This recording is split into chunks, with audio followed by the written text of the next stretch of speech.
জয় গুরু পরম দয়াল আমার তোমার শ্রীচরণে জানাই ভূমিষ্ঠ প্রণাম আর আপনাদের প্রতি প্রত্যেককে জানাই আনন্দিত জয় গুরু।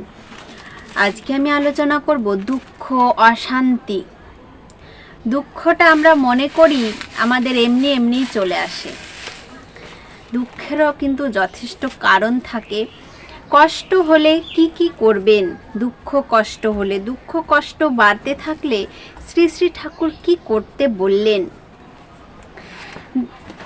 যে আমরা বলি না অনেক সময় যে দুঃখের কপালে দুঃখ হয়, সুখের কপালে সুখ হয়, এটাই কি সত্যি? আপনারা একবার ভেবে দেখবেন যে দুঃখটা কি সত্যি আসে না আমরা নিয়ে আসি হাত ধরে। সে সম্পর্কে আজকে টোটাল আলোচনা করব। অবশ্যই ভিডিওটি মনোযোগ সহকারে শুনুন। সুশীলদা, এখানে সুশীলদা শ্রী শ্রী ঠাকুরকে বলছেন, কি বলছেন? বহু ক্ষেত্রেই দেখা যায় মানুষের জীবনে কতগুলি অশান্তি ও অসামঞ্জস্য লেগেই থাকে। এটা কি পরম পিতার দান? সুশীলদা শ্রী শ্রী ঠাকুরকে প্রশ্ন করলেন। শ্রী শ্রী ঠাকুর বলছেন, পরম পিতার বিধান তো বলতে পারেন, আবার মানুষের বিধানও বলতে পারেন। মানুষের চলার ভিতর এমন কতকগুলি অসম্পূর্ণ থাকে যার দরুন শান্তি সামঞ্জস্যের অভাব ঘটে। আবার সে যতই ভালোভাবে চলুক না কেন, সে দেখতে পায় তার বাঁচা বাড়ার একক ব্যাপার নয়, তাও অন্যের সঙ্গে জড়ানো। আর এই স্বপরিবেশ বাঁচা বাড়ার জন্য এমন অনেক কিছু প্রয়োজন যা তার আয়ত্তের বাইরে। তাই এই অসামঞ্জস্যের সমাধান যাতে হয় সে বিষয়ে তাকে তৎপর হতে হয়। এই অসামঞ্জস্য, এই যে বলেছেন অন্যের সঙ্গে জড়ানো, অন্যের সঙ্গে জড়ানো, আর এই স্বপরিবেশে বাঁচা বাড়ার জন্য এমন অনেক কিছু প্রয়োজন আছে যা তার আয়ত্তের বাইরে। এমন অনেক জিনিসের প্রয়োজন যেগুলো কিন্তু আমরা হুট করে আয়ত্ত করতে পারি না। মানুষ এইভাবে অনায়াত্তকে আয়ত্ত করেও তার ভিতর দিয়ে বেড়ে চলে। অভাব ও অপূর্ণতার বোধ যদি না থাকতো তাহলে মানুষের কোনো উপকার বা উন্নতি হতো কি না সন্দেহ আছে। তাতে অভাব অশান্তির মধ্যেও মানুষ শান্তি পায়। যদি আদর্শকে নিয়ে উন্মাদ হয়ে ওঠে, ওই উন্মাদনা থাকলে সংসারের দুঃখ জ্বালা গায়ে বেঁধে কম আর সেগুলির সমাধানও সহজ হয়ে ওঠে। তাই একটা জিনিস প্রয়োজন, যা হলো আদর্শ প্রাণ হওয়া ও অন্যকেও আদর্শ প্রাণ করে তোলা। আমার আজ দুঃখ আছে, আমি মানুষের কাছে গিয়ে বলছি আমার এই দুঃখ, আমার এইরকম অবস্থা। তো যত কষ্টের কথা মানুষকে বলবেন তারা না আপনার থেকে পালাতে চাইবে। সে ভাববে এ এসেছে তার দুঃখের কথা বলতে, মনটা খারাপ করে দেয়। তার চাইতে এটা করবেন, তাকে আনন্দ দেওয়ার চেষ্টা করবেন। যার সঙ্গে আপনি কথা বলছেন তাকে অন্য কিছু বলে আনন্দ দেওয়ার চেষ্টা করবেন। মানুষকে আনন্দ দিলে নিজে কিন্তু আনন্দ পাওয়া যায়। ঠাকুর বলেছেন যে মানুষ যাতে গরিব হয়ে এসে প্রতিকূল সংঘাতে পরে সাম্য ঠিক রাখতে পারে, তার মানসিক ক্ষয়ক্ষতি পূরণ করে নিতে পারে, তার বিহিত ব্যবস্থা রাখাই লাগে।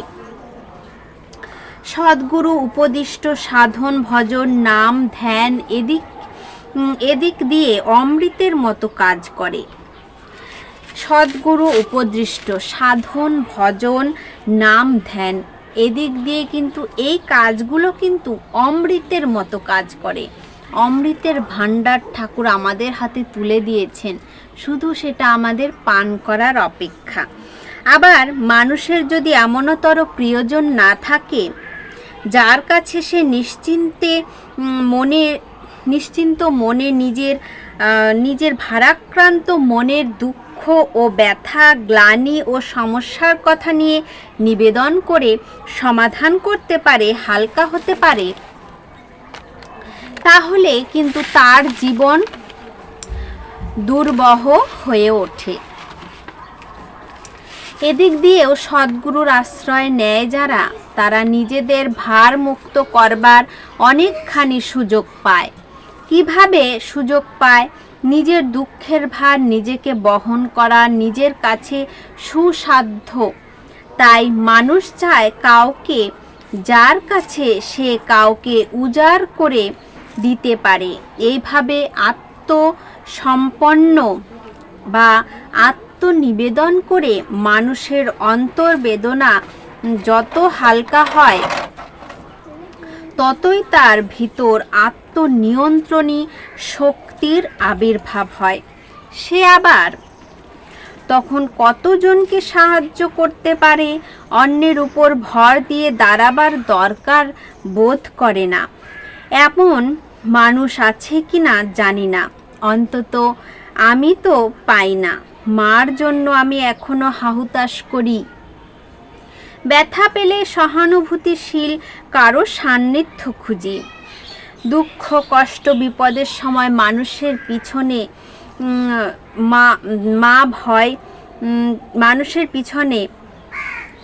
মা ভয় বলে দাঁড়াবার যদি কেউ না থাকে, তাহলে সে আরও অসহায় হয়ে পড়ে।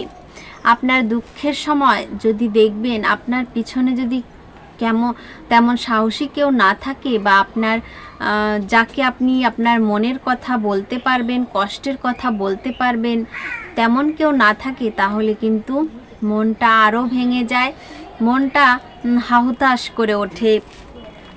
ঠিক তেমনই ঠাকুর বলেছেন, মাকে ভীষণই মনে পড়ে, কারণ কিছু হলেই তো মায়ের পিছনে গিয়ে বলতাম মা ভয়।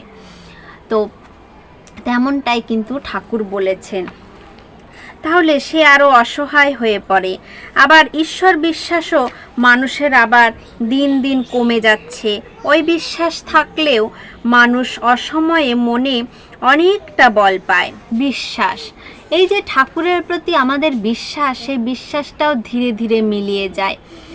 আমি দুঃখের সময় ঠাকুরকে বিশ্বাস করি, ঠাকুরকে ডাকি, কিন্তু সুখের সময় আসলে তাকে ভুলে যাই, তাকে ডাকতেই ভুলে যাই। এটা কিন্তু করা চলবে না। বিশ্বাস যদি করি, ঠাকুরকে যদি আমি ভালোবাসি, সেটা মনে প্রাণে যেন হয়। এবার দুঃখে যে প্রথমে আমি বললাম যেটা, যে দুঃখ, অশান্তি, কষ্ট হলে আমরা কি কি করব, শ্রী শ্রী ঠাকুর কি করতে বললেন, কি করব আমরা, চলুন সেটা এখন আলোচনা করে নিই। শ্রী শ্রী ঠাকুর বলছেন, দুঃখ কষ্টে সাময়িক ওরকম সবারই হয়, ও কিছু না। সব সত্ত্বেও তো তুই চলছিস, আর চলাও লাগবে, করাও লাগবে। অবসাদে গা ঢেলে দিলে তো বাঁচার তাগিদ পূরণ হবে না। তাই ওকে প্রশ্রয় দিয়ে লাভ কি? আর তুমি যদি সবসময় দুঃখের চিন্তায় ভারাক্রান্ত থাকো এবং অন্যের কাছেও নিজের দুঃখের কথা বলো, তাহলে কিন্তু মানুষ তোমাকে এড়িয়ে চলতে চাইবে, এড়িয়ে বলতে চাইবে। তুমি সবসময় দুঃখের কথা তাকে বলছো, সে কি শুনবে? তুমি আজ বললে আজকে শুনবে। তুমি যদি প্রতিদিনই তাকে দুঃখের কথা বলে যাও, সে তো চাইবেই তোমাকে এড়িয়ে যেতে, কারণ তার মনে হবে এর কাছে আসলে শুধু দুঃখের কথাই বলে, আমার মনটা খারাপ করে ফেলে। তাই দুঃখের সময় তোমাকে সহানুভূতি দেখাবারও কোনো লোক পাবে না। তার থেকে নিজের দুঃখ কষ্ট সত্ত্বেও চেষ্টা করো মানুষকে সুখী ও তৃপ্ত করার জন্য।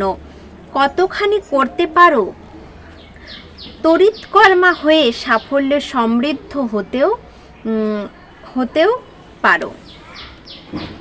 হয়েও করো।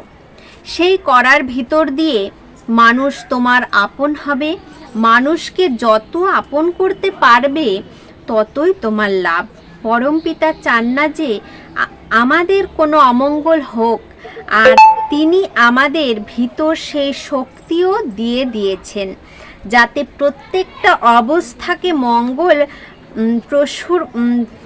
প্রসূপরি নিয়ন্ত্রণ করতে পারি। ঘাবড়ে যেও না লক্ষ্মী, ভগবান যাদের বড় করেন তাদের অনেক তাফালের ভিতর দিয়ে নেন। দুঃখ, কষ্ট, ব্যথা, বিঘ্নকে জয় না করলে শক্তি বাড়বে কি করে? চলো, স্ফূর্তি করে চলো।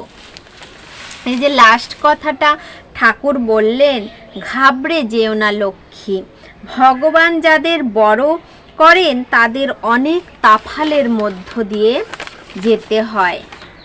দুঃখ, কষ্ট, ব্যথা, বিঘ্নকে ভয় না করে জয় করতে শেখো। জয় না করলে শক্তি পাবে কোথা থেকে? চলো, স্ফূর্তি করে চলো। মানে আমাদেরকে সবসময় হাসি খুশি থাকতে হবে। দুঃখ এলেও আমি যে মানুষের কাছে বলবো তেমনটা নয়। দুঃখটাকে আমার মনের মধ্যে রেখে আমি কার কাছে বলবো? সেটা আমার ঠাকুরকে আমি বলতে পারি। আমার দুঃখের কথা, সুখের কথা আমি আমার ঠাকুরকে বলতে পারি, আর কাউকে না। কাউকে বলার কোনো প্রয়োজন নেই। আমি শুধু আমার ঠাকুরকে বলবো আমার দুঃখ ও সুখের কথা। মানুষকে বললে ওই যে মানুষ পালিয়ে যাবে, তার চেয়ে মানুষকে চেষ্টা করবেন হাসি খুশি রাখতে, মানুষকে সুখী করার চেষ্টা করবেন, তাকে তৃপ্ত করার চেষ্টা করবেন। যে কথায় সে তৃপ্ত হবে, খুশি হবে, তেমন কথা বলার চেষ্টা করুন। এইভাবে চলতে থাকলে দেখবেন আপনার দুঃখ কষ্ট আর কোনো দিন আসছে না। আর দুঃখ কষ্টের কথা সবসময় ঠাকুরকেই বলার চেষ্টা করুন। তার সঙ্গে মনের সমস্ত কথা উজাড় করে বলুন, দেখবেন সুখ আপনা থেকেই চলে আসবে। তো আজকের আলোচনা প্রসঙ্গ এই পর্যন্তই। জয় গুরু।